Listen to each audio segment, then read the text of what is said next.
All right, so yesterday I experienced a feeling and I had a moment in time that I never realized was accessible to myself or that I would ever experience. So yesterday I was transferred to a different tower, the other side of the hospital on the 17th floor, which is the transplant PCU. So PCU stands for Progressive Care Unit.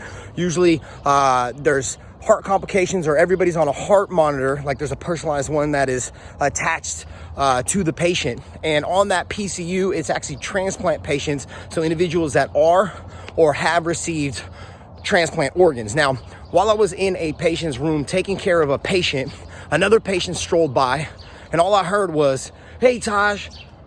And then as I'm taking care of this patient, I just kind of glance over my shoulder and I see a man with his wife just scrolling by on the stroller and going at a pretty decent pace.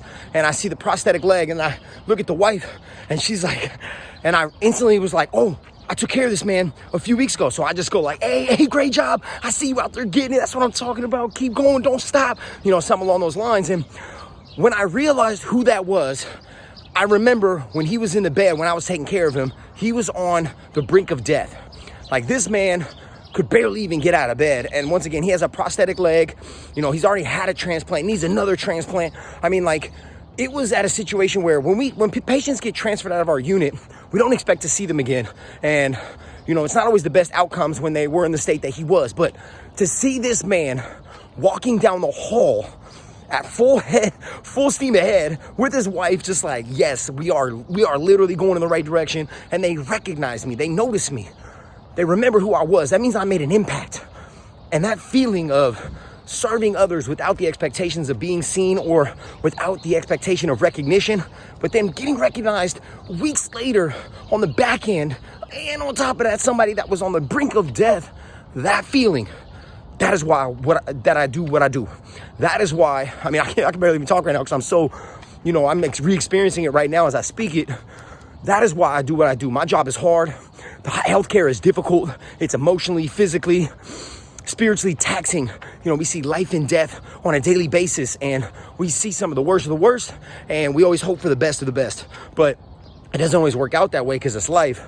But this is why I do what I do. I was made to help breathe life into people physically and to serve others without expectations. So that is like the theme of this video, is serve without expectations.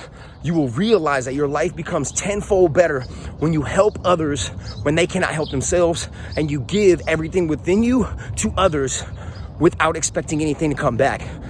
So that's why I work out in the morning. That's why I get up early and take care of myself, so I have maximum efficiency and effort and energy to serve others, because that feeling, that moment, that blip in time is everything to me. And that is the moment that I'm gonna continue to pursue for the rest of my life through nursing, whether I'm in the hospital, out the hospital, I don't care what it is. That's what I'm here for. Like, I'm stepping into my purpose. I'm stepping into my calling. And to see that man walk by and just see his wife, and I mean, the distress and the sadness and the fear and the loathing, all that was weeks ago. And now all of a sudden it's like a new life has entered this world.